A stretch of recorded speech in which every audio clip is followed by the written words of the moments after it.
Hello viewers, welcome to my channel.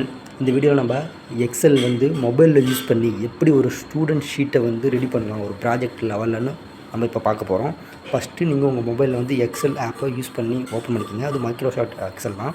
அதில் இன்டர்ஃபேஸ்லாம் இப்படி தான் எங்களுக்கு ஷோ ஆகும். இப்போ நாங்கள் 1 2 எப்படி போடுறதுன்னு சொல்லி காட்டுறோம் பேசிக் லெவலில்.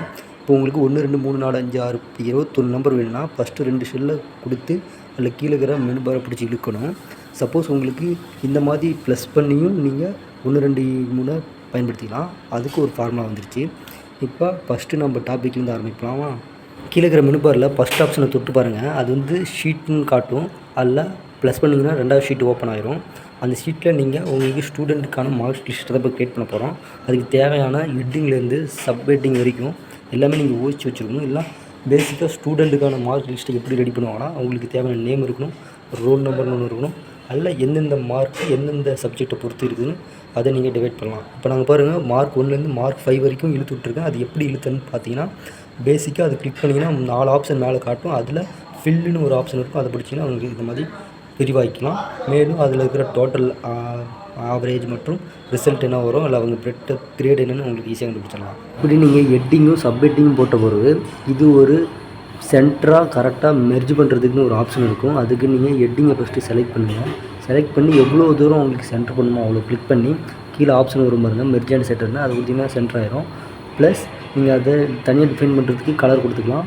மேலும் இந்த 2 பாக்ஸையும் இப்போ நீங்கள் தனிப்பட்ட முறையில் இதையும் தனியாக கலர் கொடுத்துக்கிட்டு நீங்கள் சென்டராக பண்ணிக்கலாம். மேலும் இதுதான் தனிப்பட்ட முறையில் டிஃப்ரெண்ட்டாக தெரியறதுனால நீங்கள் 2மே கிளிக் பண்ணி ஒரிஜினலாக கொண்டு ஒரு பாக்ஸாக கொண்டு வரதுக்கு கீழே ஸ்வைப் பண்ணி வந்தீங்கன்னா பார்டர்ஸ்னு இருக்கும். அந்த ஆப்ஷனை கிளிக் பண்ணிங்கன்னா எல்லாத்துலேயும் பார்டர் அரேஞ்ச் ஆகிடும். அடுத்த ஸ்டெப்பு நான் இப்போ தான் உங்களுக்கு சொன்னால் 1 2 எப்படி கிரியேட் பண்ணணும்னு கரெக்டாக பார்த்து நுணுக்கமாக பார்த்துக்கிங்க. ப்ளஸ் நீங்கள் கொடுத்த ஒவ்வொரு சப் ஹெட்டிங்க்கும் தேவையான டீட்டெயில்ஸான ப்ரூஃப்லாம் சப்மிட் பண்ணணும். அதாவது நேம்னால் எத்தனை பேர் இருக்காங்க, எவ்வளோ ஸ்டூடெண்ட்ஸ்னு அந்த நேமை டைப் பண்ணுங்கள். அடுத்தது அந்த ஸ்டூடெண்ட்ஸ்க்கான ரோல் நம்பர். நான் இப்போ ஒரிஜினல் ரோல் நம்பரில் டூப்ளிகேட்டாக ஒன்று க்ரியேட் பண்ணி காட்டுறேன். அதை வேணால் பாருங்கள். இதில் A144001ன்னு போட்டிருக்கோம். இது சாதாரணமாக ஸ்வைப் பண்ணாலே 1 2 3 4 5 6 இருந்தது.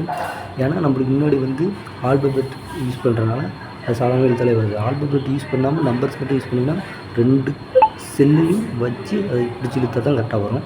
அதே மாதிரி மார்க்ஸையும் அப்டேட் பண்ணிக்கோங்க. என்னென்ன மார்க்ஸ் உங்களுக்கு தேவையோ சும்மா பேசிக்காக அவங்க ஒரு என்ன ப்ராஜெக்ட்னால எவ்வளோ பாஸு ஃபெயில்னு லாஸ்ட்டாக காட்டுறதுக்கு உங்களுக்கு இது எடிட் பண்ணுறது லாஸ்ட்டாக தரணும். உங்கள் இஷ்டத்துக்கு எவ்வளோ பாஸ் இருக்கணும், எவ்வளோ ஃபெயில் இருக்கணும், ஒரு ஆளுக்கு ஃபெயில் ஆனவங்க பாஸ் ஆனவங்க போட்டுக்கிட்டு அதை எல்லாத்தையும் ஒரு பாக்ஸை மெயின் பண்ணுறதுக்கு எல்லாத்தையும் கிளிக் பண்ணி செலக்ட் பண்ணி பார்டர்ஸ்னு கொடுத்து அதில் சென்டர் மெர்ஜ் பண்ணி கரெக்டாக சென்டரை வச்சு அதை அரேஞ்ச் பண்ணி வச்சுக்கிங்க. அடுத்தது நீங்கள் இது டிஃபைன் பண்ணி காட்டுறதுக்கு இதுக்கும் நீங்கள் இந்த பார்டரை கலராக மாற்றிக்கலாம், போல்டாக வச்சுக்கலாம். மேலும் இந்த நம்பர்ஸையும் நீங்கள் தேவைன்னா மாற்றி உங்கள் யூசேஜுக்கு ஏற்ற மாதிரி வச்சுக்கலாம். இப்போ நான் தெரியாமல் அந்த 1 பிடிச்சிருந்ததுனால 1 1 1 வந்துருச்சு. இப்போ நான் அன்டூ கொடுத்துட்டேன். அன்டூவும் ரீடூவும் உங்களுக்கு தெரியும் நினைக்கிறேன். ஆல்ரெடி தப்பு செஞ்சிங்கன்னா அது திருப்பியும் மாற்றி அமைக்கிறதுக்கு யூஸ் ஆகும். இப்போ நான் சும்மா இது டிஃபைன் பண்ணுறதுக்கு கலர் மட்டும் மாற்றி வச்சுக்கிட்டேன். இப்போ நம்மளுக்கு எல்லாம் தெரிஞ்சிருச்சு. இப்போ டோட்டலு ஆவரேஜெலாம் ஃபைன் பண்ணுறதுக்கு ஃபார்முலா தான் யூஸ் பண்ண போகிறோம். ஃபஸ்ட்டு டோட்டல் எப்படி கண்டுபிடிக்கணும்னா பேசிக் லெவல் ஃபார்முலா எல்லாரும் பொதுவாக யூஸ் பண்ணுறது. ப்ளஸ் கொடுத்து எந்த செல்லுனா நீங்கள் கால் பண்ணணும்னு நினைக்கிறீங்களோ அதெல்லாம் கொடுத்து ப்ளஸ் பண்ணிங்கன்னா ஆன்சர் வரும். அதை நீங்கள் கீழே ஸ்வைப் பண்ணிங்கன்னா எல்லாத்துக்கும் பொதுவான ஆன்சர் வந்துடும். இந்த ஆவரேஜ் கண்டுபிடிக்கிறதுக்கும் உங்களுக்கே தெரியும் எவ்வளோ வேல்யூ கொடுத்துக்கிறாங்களோ அதெல்லாம் டிவைட் பண்ணணும். இப்போ நீங்கள் டோட்டல் வேல்யூ டிவைடட் பை 3 பண்ணாலே முடிஞ்சு ஆவரேஜ் வந்துடும்.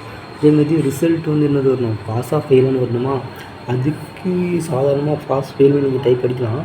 பட் அது பண்ணுறது கஷ்டமாக இருக்கும். ஏன்னா நீங்கள் ஒவ்வொன்றையும் மார்க்லாம் பார்த்து ஆவரேஜ் கண்டுபிடிச்சி அப்படி கஷ்டமாக இருக்குது.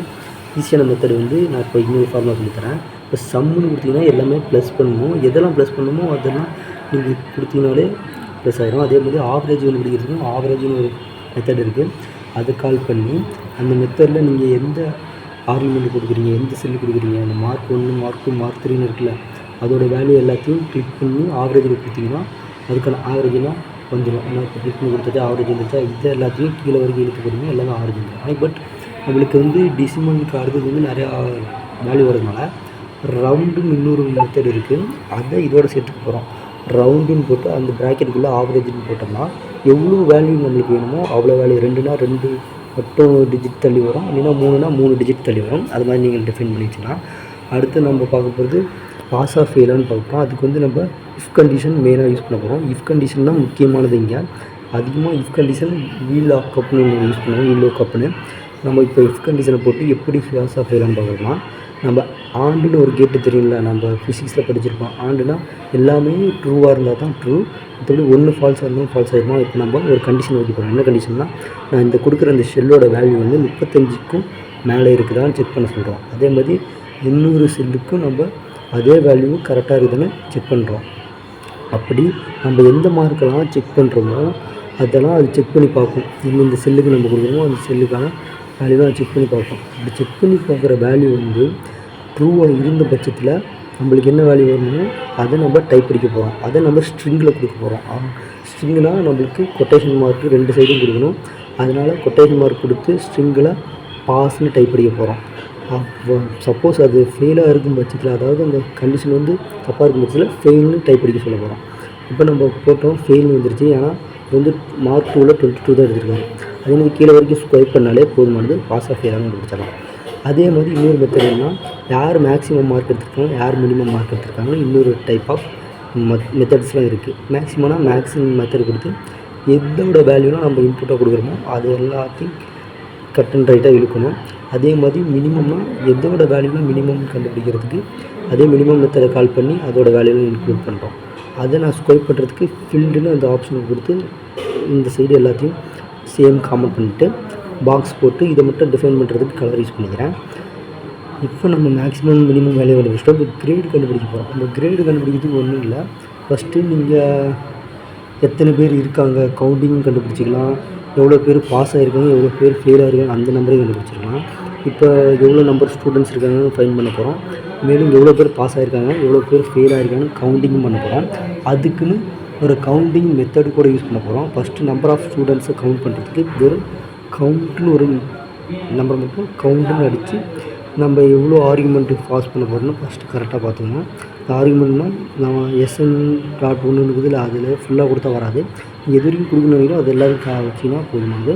அதே மாதிரி பாஸ் கவுண்ட் அவுட்டுக்கு வந்து கவுண்ட் இஃப்னு கொடுக்கணும். ஏன்னா கவுண்ட் இஃப்னால் கண்டிஷன். என்ன கண்டிஷன்? இதில் இருக்கிறதுல ஏதாச்சும் பாஸ்ன்னு இருந்தால் மட்டும் கவுண்ட் பண்ணு, ஃபெயிலாக ஆகிறதையும் கவுண்ட் பண்ணணும். அது எப்போ கவுண்ட் பண்ணணும்? ஃபெயில் கவுண்டில் நம்ம அந்த மாதிரி 5 கவுண்ட் பண்ணணும். இப்போ ரெண்டுமே ஈக்குவல் ஆகிடுச்சு.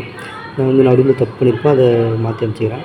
ஓகே, இப்போ எல்லாமே ரெண்டுமே 5 வச்சா இப்போ உங்களுக்கு டிஃப்ரெண்ட் காட்டுறதுக்கு ஒரு மார்க்கில் வந்து ஃபெயில் பண்ணி காட்டுறேன்.